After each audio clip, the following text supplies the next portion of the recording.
Hello प्यारे बच्चों। तो आज हम पढ़ेंगे बुद्ध चरित क्लास 8 का ज्ञान प्राप्ति चैप्टर। ये चैप्टर नंबर 3 है। शांति प्रिय अराड मुनि के आश्रम में सिद्धार्थ ने प्रवेश किया तो ऐसा लगा जैसे उनके शरीर की आभा से सारा आश्रम प्रकाशित हो गया है। अराड मुनि ने दूर से ही देखकर सिद्धार्थ को उच्च स्वर में बुलाया। दोनों ने एक दूसरे का अभिवादन कर आसन ग्रहण किया। अराड मुनि ने सिद्धार्थ से कहा, हे सौम्य, मुझे पता है कि आप यहाँ क्यों पधारे हैं। आप सब बंधनों को तोड़कर घर से निकल आए हैं, वृद्ध माता पिता को छोड़कर आए हैं और तरुणी पत्नी तथा नवजात शिशु का मोह भी आपको बांध न सका। आपका मन इस सब प्रकार से धैर्यवान है। आप ज्ञान रूपी नौका पर सवार होकर दुख रूपी सागर को पार कीजिए। आचार्य वर का कथन यथार्थ है, परंतु पिछले वर्ष मैंने स्वाद को वश में किया और रसना को जीता। अब मुझे स्थूल से सूक्ष्म में पहुंचना होगा, देह से मन को की ओर आना होगा। अश्रुमुख पत्नी और माता पिता को अत्यंत कठोरता से रोता छोड़ कर आया हूँ। फिर यदि फिर भी मेरे मन का प्रश्न ही बना रहा तो गृह त्याग का क्या लाभ। इस दृश्य अदृश्य जगत में क्या उत्तम है कि खोज में निकल रहा हूँ। मुझे अपने प्रश्न का निदान पाना है। अराड मुनि ने कुमार से कहा, हे सौम्य, पहले आप हमारा सिद्धांत सुनिए और उसे समझिए कि ये सागर जीवन और मृत्यु के चक्र के रूप में चलता रहता है। यही प्रकृति का नियम है, इससे कोई वंचित नहीं रह सकता। हे सौम्य, मैं तुम्हें 5 अविद्याओं के बारे में बताता हूँ। आलस्य, जन्म मृत्यु, काम, क्रोध तथा विषाद सब अंधकारमय है और इन्हीं में फंसकर मनुष्य पुनः जन्म और मृत्यु के चक्र में पड़ता है। अराड मुनि ने अक्षय पद प्राप्त करने के भी कई उपाय बताए और यह भी कहा कि इन सिद्धांतों का अनुसरण कर अनेक ऋषि मुनियों ने मोक्ष प्राप्त किया है। अराड मुनि के सिद्धांतों को सुनने के बाद भी सिद्धार्थ को संतोष नहीं हुआ। वे अपने लक्ष्य की खोज में आगे बढ़ गए। थोड़ी दूर चलने के बाद कुमार उद्रक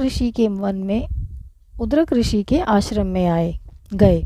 उद्रक के विचार जानने के बाद भी उन्हें संतोष की प्राप्ति नहीं हुई। कुमार उद्रक का आश्रम छोड़कर राजश्री गए के नगरी आश्रम गए।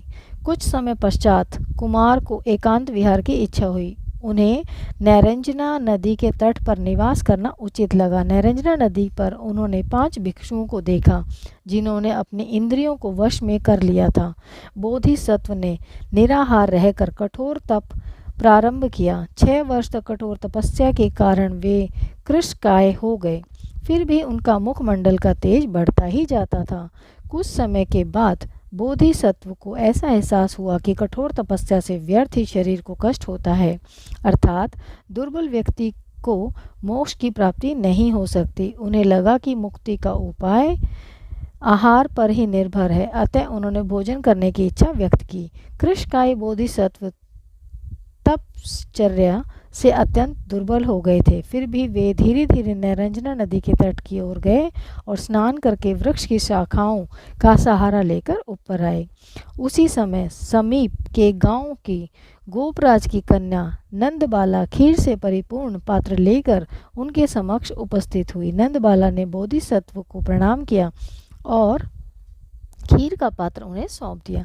खीर का सेवन करने के पश्चात उन्हें लगा कि वे अब बोधि प्राप्त करने में समर्थ हो गए हैं। 5 भिक्षु जो बोधिसत्व की सेवा में तत्पर थे, उनका यह आचरण देखकर अत्यंत क्रोधित हुए। उन्हें लगा कि ये मुनि अब धर्मच्युत हो गए हैं, अतः वे सिद्धार्थ को छोड़कर चले गए। 5 ब्राह्मणों के चले जाने के बाद बोधिसत्व सिद्धार्थ बोधि प्राप्त करने के लिए पास ही एक पीपल के वृक्ष के नीचे आसन लगाकर बैठ गए। सिद्धार्थ की तपस्या को में लीन देखकर काल नामक सर्प प्रकट हुआ। उसे मालूम था कि मुनि अवश्य ही बोधि प्राप्त करेंगे। काल सर्प मुनि की प्रशंसा करते हुए कहने लगा कि आपके चरणों में आक्रांत होकर पृथ्वी बार बार डोल रही है। सूर्य के समान आपकी आभा सर्वत्र प्रकाशित है। आप अवश्य ही अपना लक्ष्य प्राप्त करेंगे। मार की पराजय। सद्धर्म का शत्रु मार कामदेव को जब यह पता चला कि महामुनि ने मोक्ष प्राप्ति की प्रतिज्ञा कर आसन लगाया है और सारा संसार उनके साथ है, तो वह भयभीत हो गया। उसके विभ्रम, हर्ष और दर्प नाम के 3 पुत्र तथा आरती, प्रीति तथा तृषा नाम की 3 पुत्रियों ने जब अपने पिता को भयभीत देखा तब इसका कारण जानना चाहा। मार ने अपने पुत्र और पुत्रियों को बताया कि इस मुनि ने प्रतिज्ञा का कवच पहनकर सत्व के धनुष पर अपनी बुद्धि रूपी बाण चढ़ा लिए हैं। यह हमें नष्ट करना चाहता है, यही मेरे दुख का कारण है। अगर यह सारे संसार को मोक्ष का मार्ग बता देता है तो मैं राज्यहीन हो जाऊंगा, इसलिए इसका व्रत भंग करना अवश्य है। मार अपने पुत्र पुत्रियों के साथ लेकर उसी वृक्ष के पास गया जहां महामुनि समाधि लगाकर विराजमान थे। मार ने महामुनि को ललकारा और धनुष बाण छोड़ने की धमकी देने लगा, लेकिन महामुनि पर किसी भी प्रकार का कोई प्रभाव नहीं पड़ा। वे अपनी तपस्या में लीन ही रहे। मार ने खिन्न होकर महामुनि पर बाण छोड़ दिया, परंतु कोई प्रभाव न देखकर वह दुखी हुआ। वह मन ही मन सोचने लगा कि यह तो वही बाण है जो शिव पर छोड़ा था। तो वे एक ही बार में विचलित हो गए थे, परंतु आज यह बाण निष्फल कैसे हो गया है। मार ने भरसक प्रयास किया पर महामुनि को हरा न सका। मार ने अपनी सेना को आक्रमण करने का आदेश दिया और कहा कि महर्षि को भयभीत करो जिससे उनकी समाधि भंग हो जाए। इस बार भी मार को मुंह की खानी पड़ी। मार ने हार नहीं मानी। उसने अपने सैनिक से महामुनि पर गदा से प्रहार करवाया। शिला और वृक्ष उठाकर उन पर प्रहार करना चाहा तो भी वे विफल हो गए। महामुनि को यह सब फूल की भांति लगे। मार को बहुत क्रोध भी आया। तभी आकाशवाणी हुई और उसने मार से कहा, तुम व्यर्थ ही क्यों परिश्रम कर रहे हो। महामुनि सुमेरु पर्वत के समान हैं, उन्हें कोई भी विचलित नहीं कर सकता। सूर्य, चांद अपने नियम छोड़ सकते हैं, लेकिन यह महामुनि अपना निश्चय नहीं छोड़ेंगे।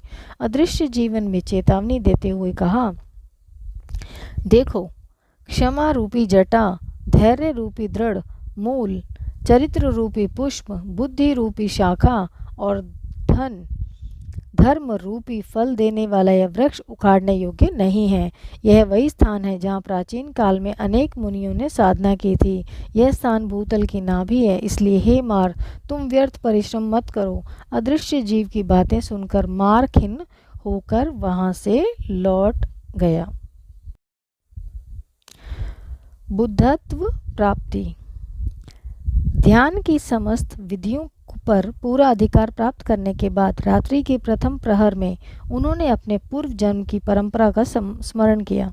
इस प्रकार उन्होंने सहस्त्र जन्मों का प्रत्यक्ष स्मरण किया। उन्होंने जो दया कर्म किए थे और जिस प्रकार मृत्यु प्राप्त की थी उन सब का स्मरण किया। रात्रि के द्वितीय प्रहर में महामुनि ने दिव्य चक्षु प्राप्त किए। उन्होंने देखा कि कर्म बंधनों से बंधे हुए प्राणी किस प्रकार दुख भोगते हैं। मरने के बाद भी ये प्राणी निम्न योनियों में पुनः जन्म लेकर दुख भोगते हैं। उन्होंने अनुभव किया कि संसार में समस्त प्राणी, छोटे बड़े जीव, भूख और प्यास जनित दुखों से पीड़ित हैं। उन्होंने जन्म, जरा और मृत्यु के मूल कारणों का साक्षात्कार किया। उन्हें बोध कराया कि अविद्या के नष्ट होने पर ही संस्कार क्षीण होते हैं और परम पद का मार्ग प्रशस्त होता है। रात्रि के चतुर्थ प्रहर में जब समस्त संसार शांत निद्रा में था, तब महामुनि तपस्या में सफल हुए और वे सर्वज्ञ बुद्ध हो गए। शाक्य मुनि के बुद्ध होते ही सारी दिशाएं सिद्धों से दीप्त हो गई और आकाश में धुंधुभी बजने लगी। आकाश से पुष्पों की वर्षा होने लगी, वृक्षों से फल फूल बरसने लगे। ऐसा प्रतीत होने लगा जैसे समस्त प्रकृति पर यौवन छा गया हो। देवता तथा ऋषिगण उनके सम्मान में फूलों की वर्षा करते हुए उनकी स्तुति करने लगे। महात्मा बुद्ध ने जीवन मरण के संबंधों को भली भांति जान लिया था और मुक्ति प्राप्त कर ली थी। तभी उन्हें जगत को बोध प्रदान करने की प्रतिज्ञा का स्मरण हो आया। तभी 2 देवता आए और निवेदन किया, हे महामुनि, आप इस दुखी जगत का उद्धार कीजिए, आप गुण और ज्ञान बांटिए। महात्मा बुद्ध ने उनकी प्रार्थना स्वीकार की।